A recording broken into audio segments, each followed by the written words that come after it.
Hi there. Good afternoon, everyone. And thank you for joining me for another conversation with Carla. And for those of you who may have to leave your comments and questions, we'll definitely, um, if they're appropriate, we'll definitely ask them here.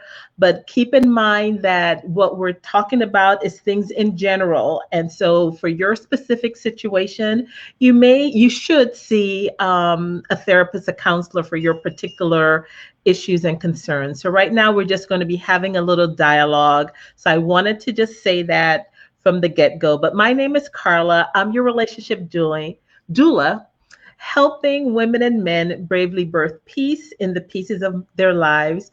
And I want to introduce our guest for today. So, Uduak, please introduce yourself, please.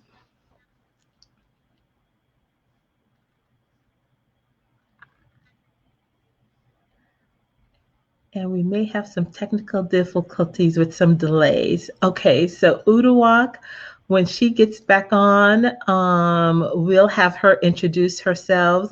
So, our topic for today is just to tell or not to tell. Do you believe or not believe? Because sometimes when you hear about a situation, and we're talking, and again, this is maybe in a more adult conversation. So if you have children in the room, you may want to have them leave the room because we're going to be talking about a subject that others may feel uncomfortable about. But I think it's really important for preteens, especially, to have the conversation. But thank you, Uduak. So, Uduak, can you tell them, introduce yourself, and tell the audience a little bit about yourself, please? Hey, Carla, thank you for having me on here. Sorry about the disconnection. But I think we're good now. I'm so glad. My name is Uduak Afangideh, and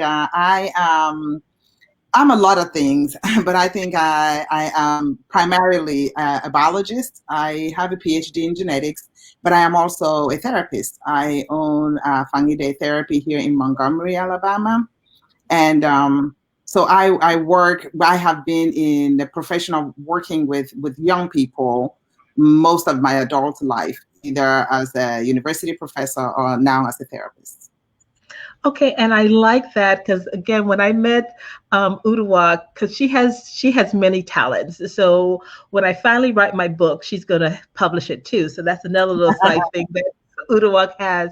But I wanted Uduak to have a conversation and come on today because I told her I had a conversation about a month ago with my girls, and so they were seeing different things for some of their peer groups who had experienced sexual molestation.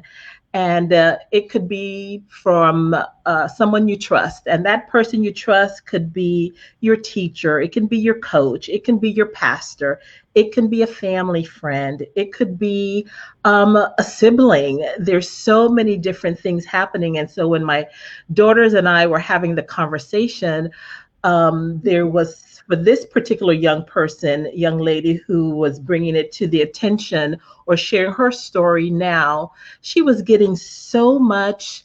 Um, she was getting some support, but then getting a lot of negative um, reaction as well too. And so, as my girls talked about it, I just felt that can we have the conversation to see how to navigate if it happens to you and you find out that, well, no, it couldn't be. I know that person. They would never do that, because that is usually the reply or that some people give. But how can we support the person who has been affected by abuse? And so we're talking specifically sexual abuse. How can we support that person, but yet hold the other person who did it accountable and support them too, because they need some help? So I thought, let me ask my friend Uduak to have that conversation because, as I said before, this is not a cookie cutter situation. Each person is unique in how they're going to process and deal with that. So, Uduak, give me some feedback on what usually is happening when someone finally finds the courage to maybe say something. And I think that that's really huge that you said that, because sometimes we don't understand the courage it takes to really say something, talk about it, the reflection, the amount of time the person has spent, the where they are mentally before they decide, I want to talk about what happened to me. And a lot of Mm-hmm. times they've held this in for so long. It has identified who they've become.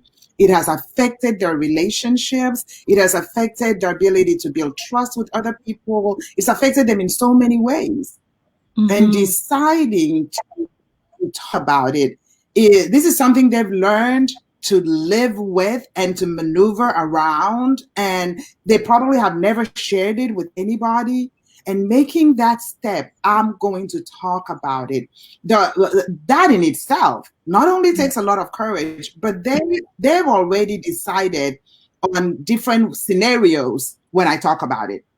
And Mm-hmm. none of those scenarios Right. in their minds, none of them are good. They're not thinking, I'm going to talk about this and my family is going to wrap their arms around me and they're going to make this all go away and they're going to understand. They know that talking about it is going to unearth a lot of things. It's going to change relationships. It's going to Mm-hmm. make them even live it. Yeah. This is something they've tried to rest for so long, and now they're going to have to explore it all over again, process it, so that even when they come into therapy, that's hard because they're having to go back. They're Mm-hmm. having to release, having to expose it so that they can heal from it. Yeah. And Yeah. so they need, the hardest part is that they've lived with this for so long. The people they're telling, this is their first time that they're Mm-hmm. hearing this. They have their own processing to go through. And yet they're expected to support this person who's lived with this for so long. So the dynamics around all of it makes it a very complex situation. Okay. And I And like when, go ahead. I was going to say, and what you said is not just the person talking about it, it is everything that's surrounding this, the people they're confiding in, the people who actually caused this, and Yeah. coming out to talk about it and to impact so many different places and so many different people. And I like that. And that'll come, I put the title there, to tell or not to tell, because Mm. from talking with different people who've experienced that, that was the biggest decision, because they knew that they may not be believed, or they knew that someone would say it's their fault. So there's so many different things that are occurring in their head as they're trying to navigate, to say, how do I say this, what do I do? And so I still remember, for me, how I found out about a good friend who had been molested by a family friend, because I was going to be taking my three girls back home to the Virgin Islands. And so this person said, I know you're going back home. You have three girls, but I need to tell you this, that this such and such and such a person who was a family friend molested me. And so when they shared that with me, it blew my mind, because they had never mentioned anything. Even though for that family friend, I had my eye on them too. I thought they were a little bit, but the bravery it took for her to share that information with me now empowered me to give my girls tools and information, so that they could still be Oh, respectful, but know that, hey, this person is, you need to be aware of it. Because again, I was respectful for her, because it was not my story to tell, to say to anyone else, because this is her story, her journey.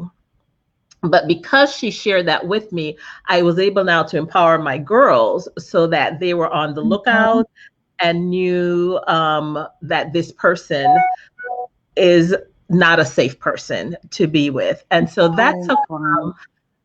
I am just, I applaud those who did, because that person didn't have to Mm-hmm, share.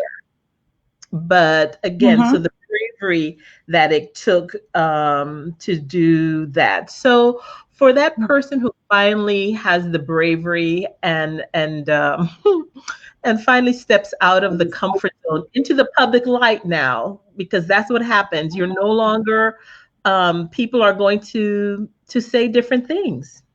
You know, is it common for you in your practice and when you've talked with people, and it happens to boys and girls, that they're dealing with the shame because they think it's their fault that it happened? Oh yeah. Oh, so many times. I think that no matter how much they know, no matter how much you as a therapist help them understand that this person is the one who had a problem, they still hold on to some guilt. I've had clients who were like, I was doing this because I kept telling myself I would rather they abuse me than my younger siblings, you know? Yeah, and so they're holding on to that. But now as an adult, they're like, yeah, but why me? Mm-hmm. And Mm-hmm. you know, and I told my mom, and my mom didn't believe me, but maybe I should have kept on telling my mom. I should have Mm-hmm. kept on until me. I've had Mm. the trauma in sexual abuse is so huge, but most of it stems from self-blame and lack of support of the people who are supposed to be there for you. You know, Oh. home. I'm thinking of a client who was abused at church. Oh. And now church, and that's so hard because for us believers, church is a safe place. But as a Mm-hmm. little next to another little child, and the mom has told her, you know, this is a section in the church where young people sit. And she's sitting with somebody who the mom likes and has over to the house. And during prayers, this person is touching her inappropriately. Mm. And yeah, and so when she tells the mom, I don't want to go to church, the mom's like, yes, you have to go to church. I cannot raise you and you not go. And she's 7, 8. And so Mm-hmm. she goes to, and when it's time to sit in the little place, she's telling the mom, can I just sit with you? No, you go over there to where the kids are, you know? And so for her, every Sunday was exposing herself to this abuse. Wow. Oh my. And so how can church be a safe place for her? Mm-hmm. And it's interesting that you say that because again, we know that as believers, your church, your synagogue, your mosque is supposed to be a place where you should feel safe from predators or perpetrators, but that's not the case. Sometimes it happens there, and it's even harder for people to believe because sometimes we have our blinders on and think, well, oh no, this can't happen here. And so, what do you do? And so, I was having a conversation with with a person, and I remember saying, I think what's the hard part is many times people feel that your pastor is the person you need to talk to when there's sexual abuse. And I said, that's just like me having a toothache and going to my OBGYN. That's not the person to go to because sexual abuse is a criminal offense. And so often we don't want to address it that way. And so the ball gets dropped because we may think we want to handle it in house um, and or private or in the family. And that's not the case. A crime has been committed.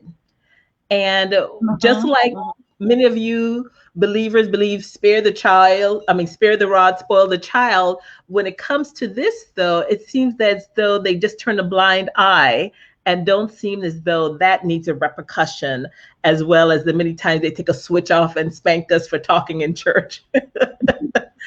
So, who are mandated reporters? I'm curious. In our society, Uduak, because just like you said, that little girl told her mom, but the mom didn't believe her. Who else can someone speak to say if they're not being heard by the first or second person that they're talking to? You know, I think that a lot of when the silencing is done is when our kids don't even have the voice. Mm. You know, sexual abuse is happens at a time when our kids are not empowered, they don't have the voice, they don't have the language. One of the things that you did great with your with your girls, and I try to do with my kids, was very young. By the time my kids started knew how to speak and knew parts of their body, we talked about every part of their body. And we talked about the ones that were public parts and everybody could see, and private parts that nobody could see and nobody should touch, and had current conversations. And I remember family members saying, well, you shouldn't tell her that. I'm like, no, I'm going to tell her. I have one daughter. But it was like, so every time she came on play, I'm like, okay, you're going to tell mommy, what did y'all play? Who touched you? Did anybody touch you where they, we had a code name for it? She's like, no, mom. But the time it happened, she said, yes, mom, somebody did. And I'm like, really? Try not to freak out and make her feel bad for telling me. So what happened? Well, I told them not to touch me, that I would tell you. And they said I should be tell you. But when somebody says don't tell mommy, what they really mean is tell mommy. Yay, And I decided, I acted on it, but it was a conversation that you had to have. So anyway, the point I'm making is that's the hardest part, is that a lot of times when sexual abuse is happening at a time when the kids don't have the voice, don't have the language, and kids being kids, they're not always true about everything. And so the parent is struggling with, okay, what really happened? Maybe they didn't mean to, So I think, Carla, our job is to empower parents to have the conversations like you did with our kids from the time they're very little. And then let our kids know that everything you tell me, I will believe you. Yeah. I'm on your side. You don't have to cry. You don't have to explain. All you have to do is just tell me. Tell me. Mom's always on your side. Dad's always on your side. We will always believe you. Okay? And but then, go ahead. I'm sorry. No, finish. Say, and then, if you now come up more and you become the person who does have a voice, the person who does have the language, the words, and you tell somebody they don't believe you, empower them to know that just because they don't believe you doesn't mean no one will believe you. Correct. I think that the problem is when you're my safe person and I come to you and you doubt and question, it's easy to generalize in my mind, because my mother doesn't believe me, nobody's going to believe me. But if we can change that, mom doesn't believe me, but maybe I have an auntie that I trust, or that loves me. Let me tell my auntie, or let me tell my grandma, or I have a teacher in school. Let me tell my teacher. But we have to be the ones to let people know, when one person doesn't believe you, it doesn't mean nobody believes you. I love that point. And I love the point that you mentioned earlier about talking about the body parts. I know that was one of the things that I did for my girls growing up. We talked about the body parts. We named the correct name for the anatomy for males and females with my girls. So it wasn't any nickname that we called it. We called it by the correct name so that they knew the names of your body parts. And the reason why that was so important to me, years ago when I started my career, I was a Head Start teacher in DC, and we had a child who had been molested, but because the mother had used all kinds of different names to refer to the physical anatomy, it was so difficult for them to build the case for the perpetrator, because now when the child is referring to the body parts, they're using words that weren't appropriate.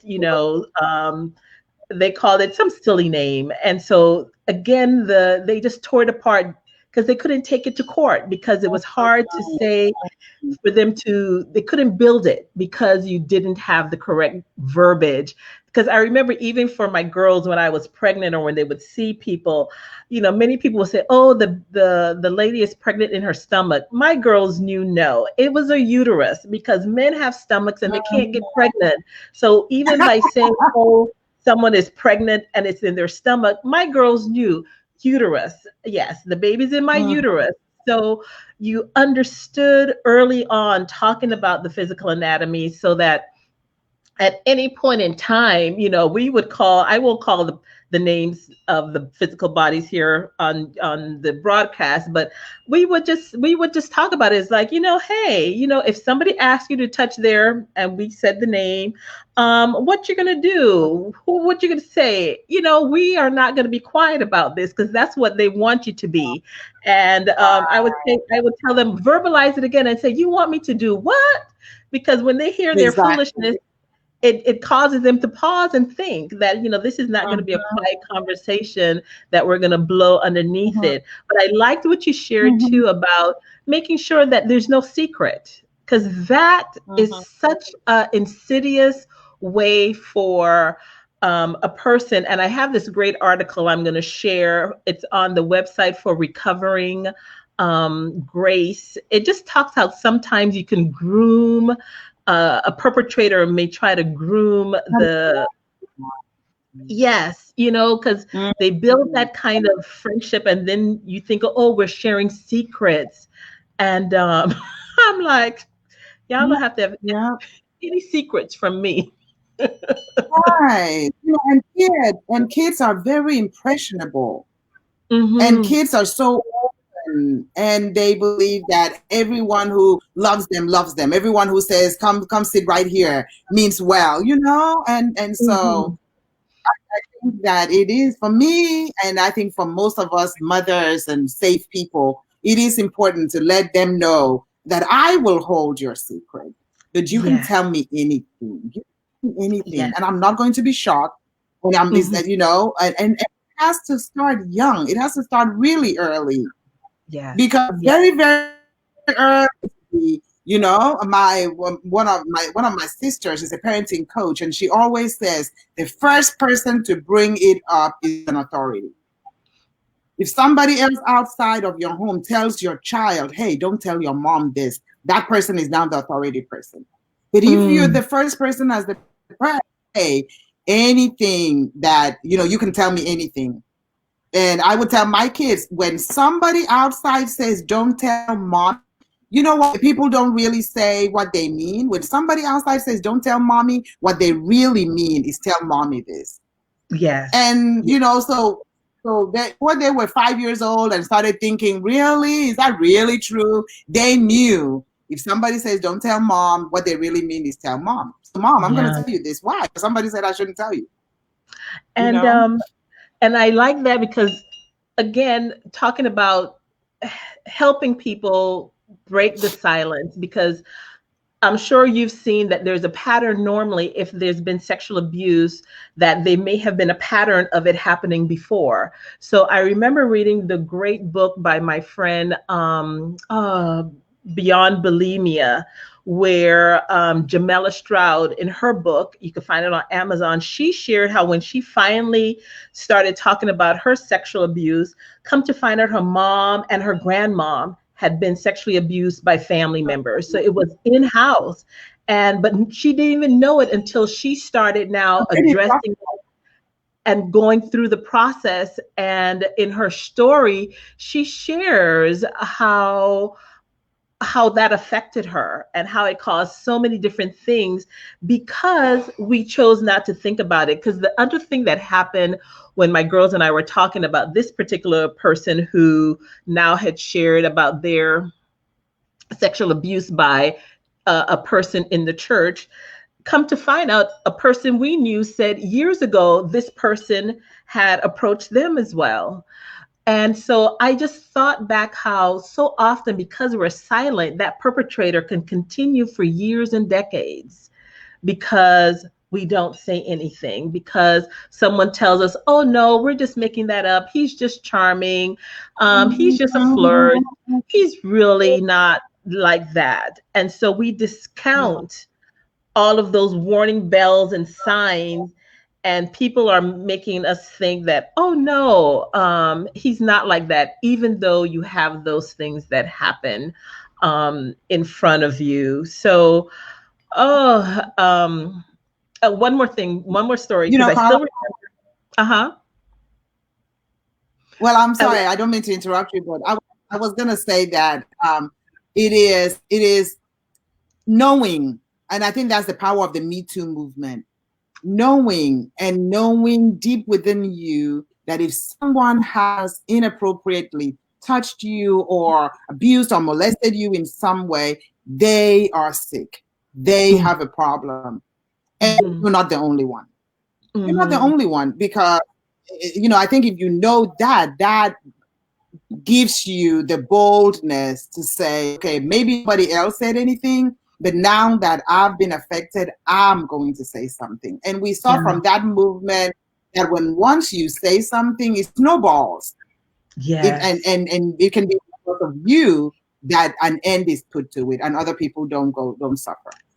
And I like that, Uduak, because so I want everybody hearing it today. You could be the end of it for that person who is being the perpetrator for you. You could possibly be the end. I still remember a few years ago, I was sitting on an airplane, had a wonderful lady sit by me, and we just struck up a conversation. She asked me what I did, and I told her about my coaching. And we just talked the whole way through. And she shared with me how her son molested her daughter, his sister, and she reported him, and he got taken away, and she got so much flack from her family members saying, how could you do that? That's your son.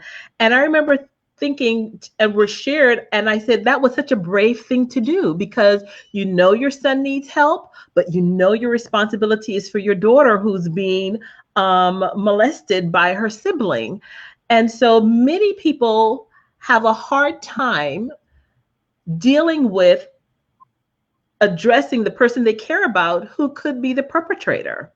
And so, how can they navigate that when you finally may hear something and say, "Oh, um, I believe them. What do we do now?" Mm-hmm. So what you're asking is, somebody comes to me as a safe person and they tell me about being abused, and I know the person who abused them.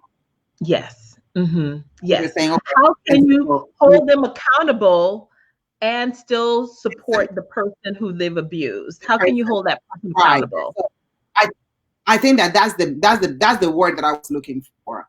Is you have one of those options is to only focus on the person who has told you who needs to heal from the abuse and see different ways of supporting them, and we'll talk later. But I think, to more in line with what you've asked me, realizing that my responsibility goes beyond the person who's reported it to me. I also now have to hold the other person accountable. And so one way of doing that is by letting them know that without making excuses for them, without justifying it, without not even judging them, but just letting them know, hey, I know what you did, and this is not okay. I want you to know that this needs to be dealt with. I think that it is so specific to this situation itself. It's so situation specific that it would be hard to say, after saying that, immediately call the police. After saying that, immediately do this, because it depends on who this person is. There may be a situation where it's your husband. I have a client that was abused by their stepdad. So the stepdad is still married to the mom. How do you deal with that? So I think it's more important for me to focus on, what do you not do? Okay. Do not think that it happened so long ago. We'll just focus on you healing and act as if it didn't happen, because that's not going to work.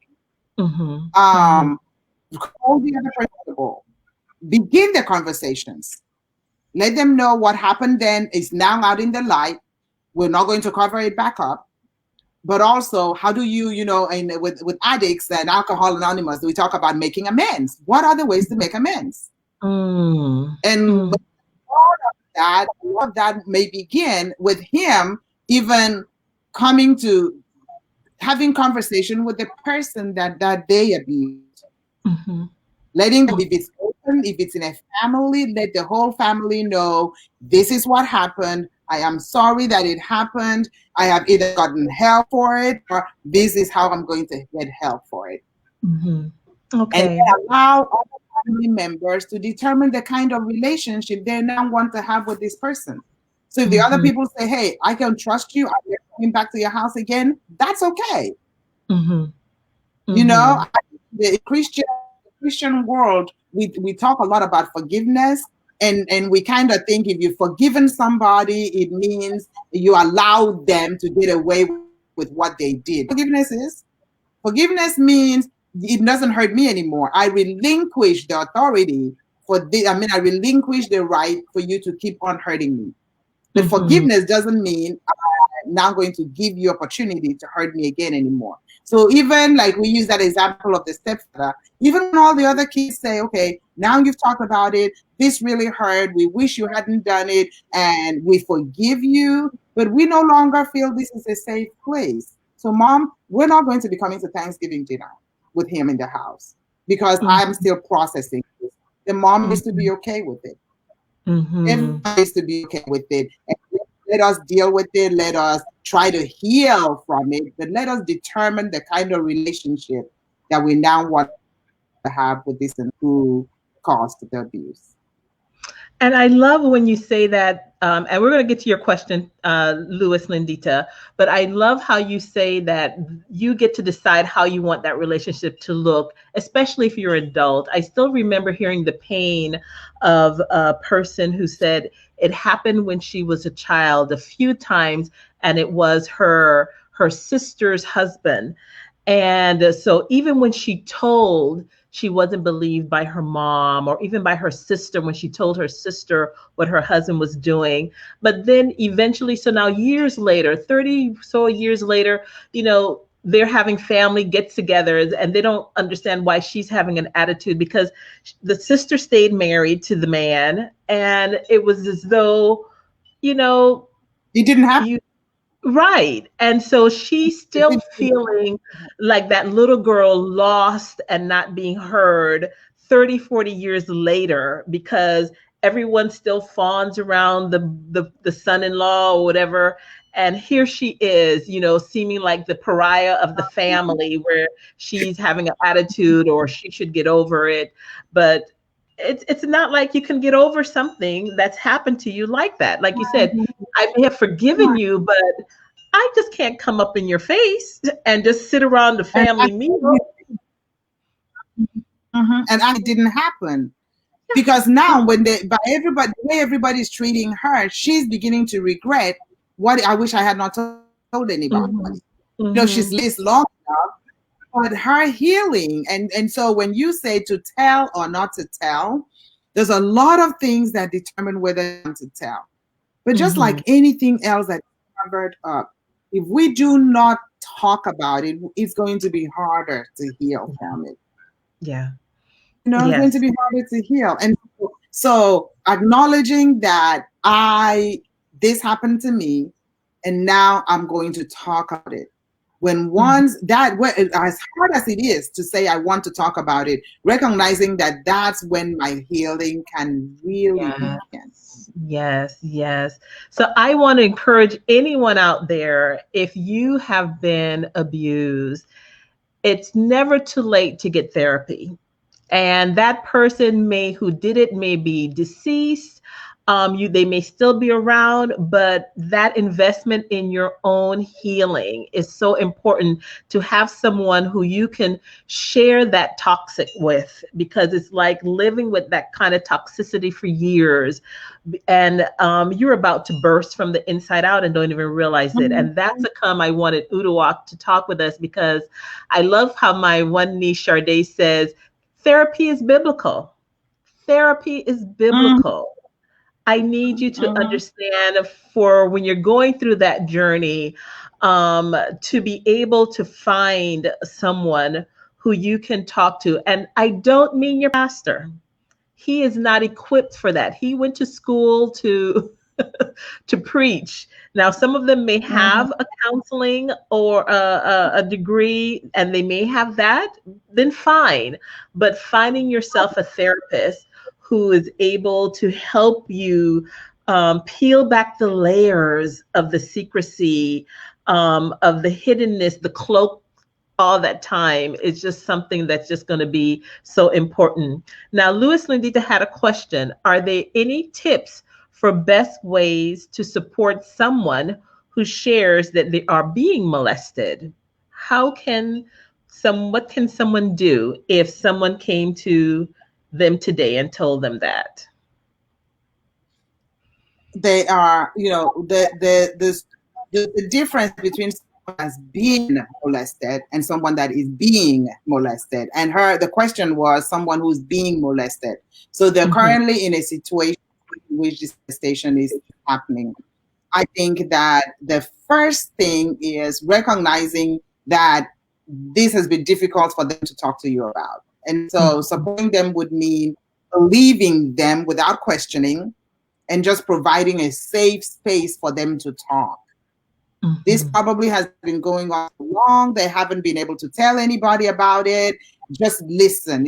Some of the skills we teach in therapy is reflective listening, where you're listening and you're letting them know, I understand, and you're sharing with them in the pain. Just listening. A lot of times we feel as if when someone's going through something or telling me about something, they want me to give them a solution. But a lot of times all they want is just somebody to listen.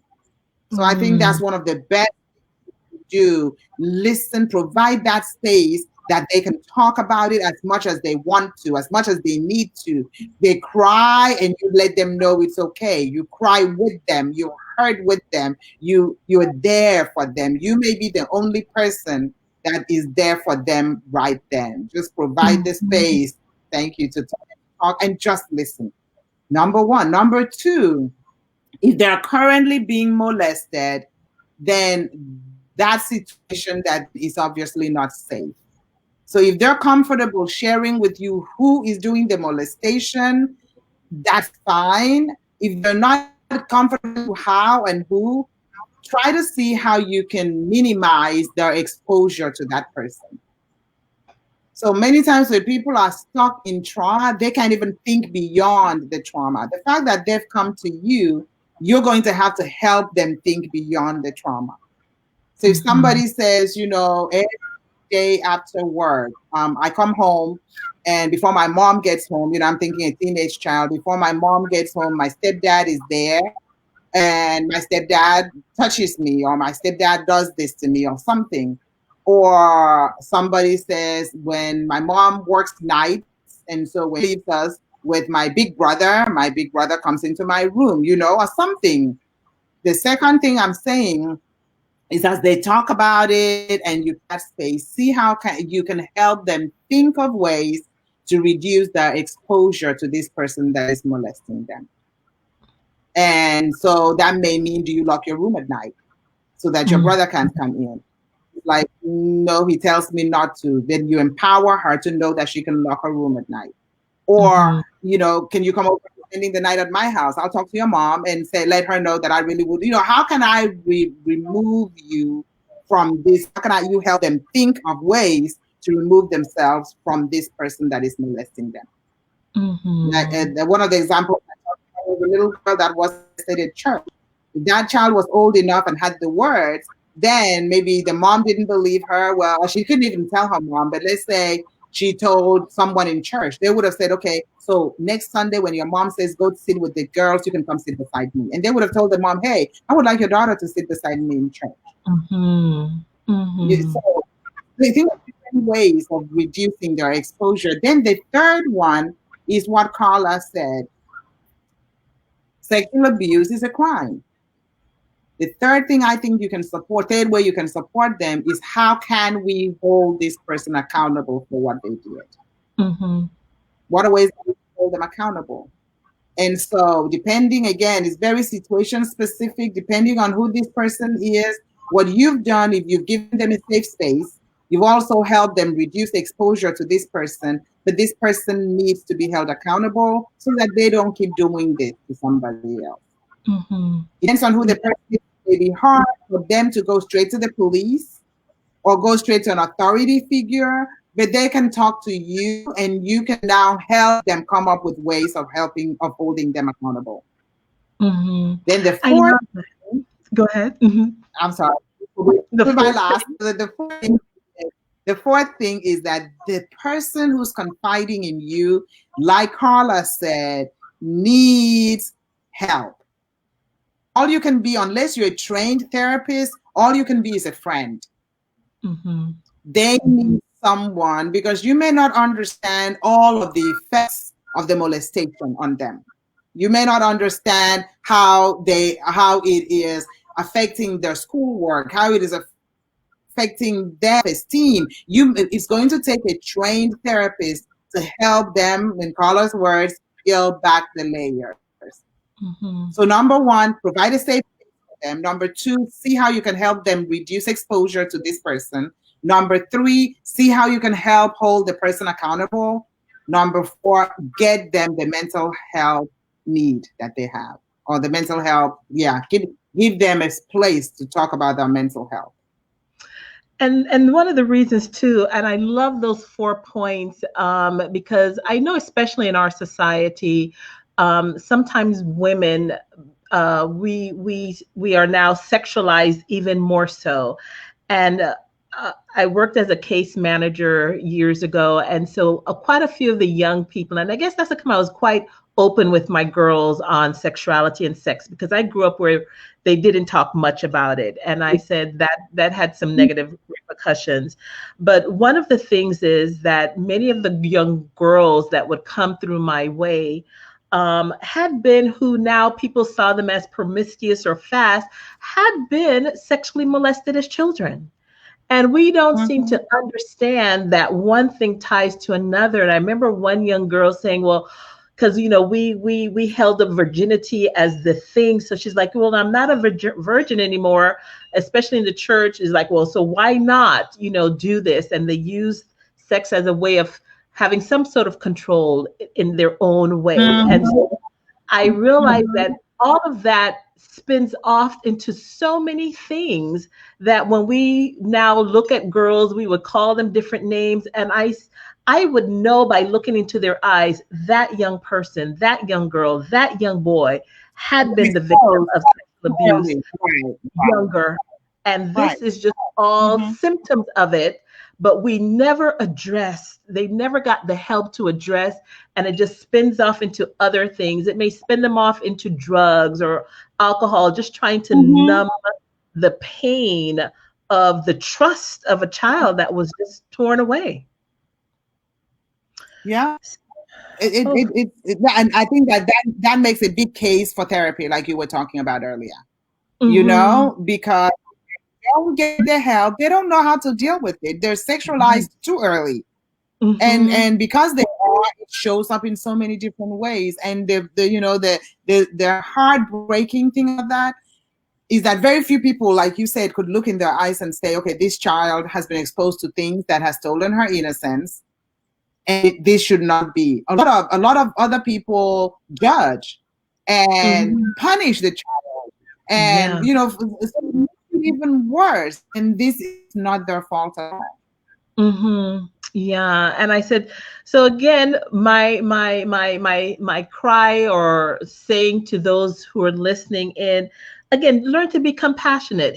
We need to stop judging, Mhm. because we tend to judge without knowing the whole story, the whole situation of The what whole has story. happened previously, and it's none of our business. Sometimes it's none of our business, but if we can just be compassionate and be kind without knowing, we can do so much more good, for everyone involved. But The people who um need it, the people who need mhm. it. Yeah, Yeah, I'm so saying, yeah. go right ahead, Uduak. It was a delay. Go ahead, I say it was saying, again. yes, the people who need it the most, those are the ones that just a little kindness and compassion allows them to even open up. They already are feeling like nobody understands, nobody's going to believe me. Why me? It's got to be my fault, and all that. And all they need is a little compassion. Yeah. And it doesn't take much, guys, just a little compassion will go such a long way. I think of that one song, "A spoonful of sugar helps the medicine go down." One little spoonful of compassion. You'll be surprised how someone can let their guard down, relax a little bit, and you may get to know them on a different level other than what the facade that we so often present to the world for that. But I did put in the comments the recoveringgrace.org that has the wonderful points. I just wanted to highlight this particular person who wrote a blog back in 2015, just shared the different things that help what happened to her, as far as the person showing them kindness, making them feel special, say they're having secrets or giving them gifts. And then there was fear, there's isolation, there's soul ties, absolute loyalty that the person is grooming this person for, and then you become a victim to that. So it's just really hard for you to see it, because you were like, oh, they trained you, just like you may train a pet to potty train. You don't realize that some people take the time to do that. So it's not as though you could have seen it coming, because they were grooming you. So that's a come we don't have to you don't have to feel like, oh, it's my fault, because no, as an adult or as other person, they're responsible for their actions. So now I know we're winding down for our last 15 minutes, Can I say but something real quick? Can I say yes. something real quick? You know, I was thinking, we've talked a lot about the victim, but also recognizing one of the things I've seen in therapy is that some people who abuse were abused. Right. And so the grace and the compassion that we're showing to the victim is also sometimes that we need to show the same grace and compassion to the perpetrator too, because this is it's so because both of them come to therapy. And so I'm watching them, I'm seeing this is who you've become because of what happened to you. Yeah.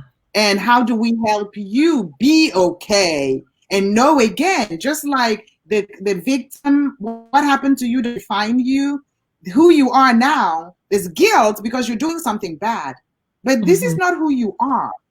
So help them process the shame that's surrounding this, but also know that that cycle can be broken. So the person, so whether that person is in your family who's now you've been told, or in your church that this is the person who abuses, we can't now, you know, we also have to understand that they in some sense are also a victim, and holding them accountable means getting them the help that they need, telling them that God loves them too, and God wants them to be okay. And just because you've done this doesn't mean that this is who you are. It doesn't have to continue doing this, but you can't stop on your own. Right. You're going to need help to stop. And God's grace covers you, and I'm going to help you get the help that you need. I love that, because like you said, abuse usually birth abuse. So if you've been abused, molested as a child, most likely you're going to do that. And so it can continue. But as she says, guys, the cycle can be broken. You will have to find therapy as well, too, so that you can peel back those layers and uncover where it all started for you. And as you mentioned earlier, Uduak, make amends. I love how even Zacchaeus in the Bible, you know, he was that tax collector and he had to go and make amends from the people he stole from. I know those for the 12 steps. One of the things is make amends for the people you've hurt. And so that may be difficult for you, because they may want nothing to do with you, and you still have to accept that. But you are acknowledging that you did something wrong, and we can still be there for you. But still, as you said earlier, we could still say we're not going to have dinner with you or have our children around you, But hey, yeah, I'm glad that you're getting help. I'm glad that you're doing those things. So I love that you say that. I have a friend who works in as a therapist in a prison system, and she shares sometimes those stories are so heart-wrenching because now they're allowing a little bit of mental health. But I was listening to Kamala's book, and she talked about the shortage that we have with therapists, and there's going to be a crisis soon because could you imagine just having one therapist per X amount of thousand of people?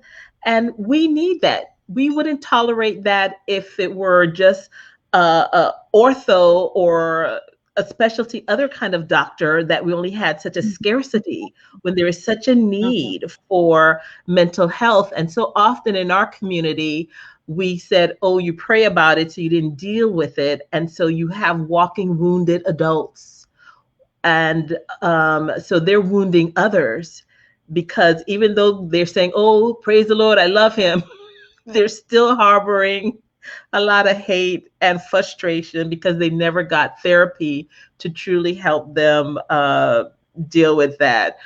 So Yeah. Uduak, go ahead. No, I was agreeing with everything you said. I was agreeing with everything you said. I had a young lady talk to me yesterday about her career path, and I said, go into therapy. I said, if we're looking for a profession that is going to be so much in demand and that will impact so many people, go into therapy. Mm-hmm. Identity, people of color, they can go to many other therapists, but there's a difference when you're sitting across someone that looks like you. When we go Mm-hmm. into school, when we go into inner city, we have inroads more because they look at us and they're like, maybe she might understand because she looks Mm-hmm. like me. So I Mm-hmm. guess this is a call for two types of people. If you have never, therapy is not because you're having psychotic issues. Therapy is not because, like we used to say in our community, you're crazy. Therapy is what somebody walking alongside you for life to make sense. We should not have other cultures taking advantage of something that we should also take advantage of. Yeah. And so Yeah. there's so many, if you're not sure where to begin, psychology today has therapies that they have verified and vetted. Find, all you have to do is put in your zip code and it will give you a list. And I'm all about the Holy Spirit leading you to the right person. All you have to do is just read and the Holy Spirit will take you to the there's a website called therapyforgirls.com. There's a website called therapyforblackmen.com. Just type it, Google search, you will find a lot I of like. therapists that look like you. And when Oh, once you do that, I have people say, well, I don't even know what to talk about. That's not your job. Your job is to just show up. My yeah. job as a therapist is to help you process. So don't worry about what are you going to talk about. Just make a decision. I'm going to reach out and bring somebody else in. That's all you Um, have to do. If you hadn't even thought about it, everything that 2020 has thrown on you this year, maybe it is a call that you shouldn't have to try to do life on your own.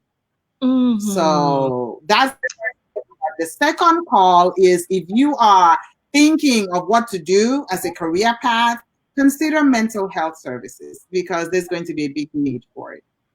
Oh, I love that, Uduak. Because I saw my girls a few weeks ago, and they wanted me to watch this one particular show. And the person, one of the key people, I think is This Is Us, that they wanted me to watch this particular, and the person was going to see a therapist and wanted to now. He was seeing one before, but wanted to see one of his own ethnicity. And so he did and found a male, and you just saw the dialogue and the freeness he had after that. So yes, guys, there are therapists out there, and sometimes if you want to connect with one um, that looks like you, please keep looking. And Uduak, hers is the Alabama therapist. That's her website. So I know with COVID, she started doing things virtually as well too. So you can definitely. Yes, well, as well as we're giving clients, we've changed our office around. so you can socially distance. There are people who are like, I really don't feel safe talking about things in my home. I don't have a room to go to, closet. If you want to come in, now there are 3 therapists in Afangideh therapy, my therapy practice. Just want to be able to provide meet the needs of people. So when you get on our website, thealabamatherapist.com, you will see all of us, who we are, and choose the person that the spirit wants to work with, and don't worry about anything else. Just make that big step. When you come the first day, we clap for you because we're so excited that you decided to invest in your mental health, and we'll just walk alongside you. Oh, I love that. Is that therapist with an S at the end, Uduak, or Just know as the Alabama therapist.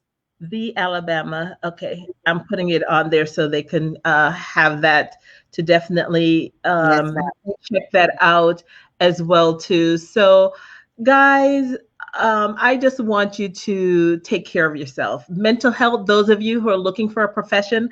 I know my daughter became a dentist because someone influenced her life early on to say, do that. So if someone out there, you have that compassionate spirit, that you realize you can be that healing ear for others, do that reflective listening and be that, take a look into seeing about possibly doing a field in counseling and mental therapy, because we need it now. It should be as just like we go to a dentist for our yearly checkups or for our dentist every 6 months. Mental health should be just like that. It should be something that you do on a regular basis. So we don't have to wait till let's dispatch those old things we did, that craze and all of that. No, let's normalize mental health and say you're crazy if you don't go because you yes, need to ma'am. go, Yes, ma'am. Yes, ma'am. because I that is really agree. important for us. That, but is there any other way for them to follow you on any social media, Uduak? Are you Yeah, I think on Facebook, my last name is Afangideh, so Afangideh Therapy is on Facebook. My email is thealabamatherapist@gmail.com. But all of that info, I'm on Psychology Today, therapyforblackgirls.com. Just put in our zip code, you'll find us. Therapyforblackmales.com. Put in our zip code, you'll find us. We just want to showcase ourselves as therapists for people of color, people for whom representation is important. We're there.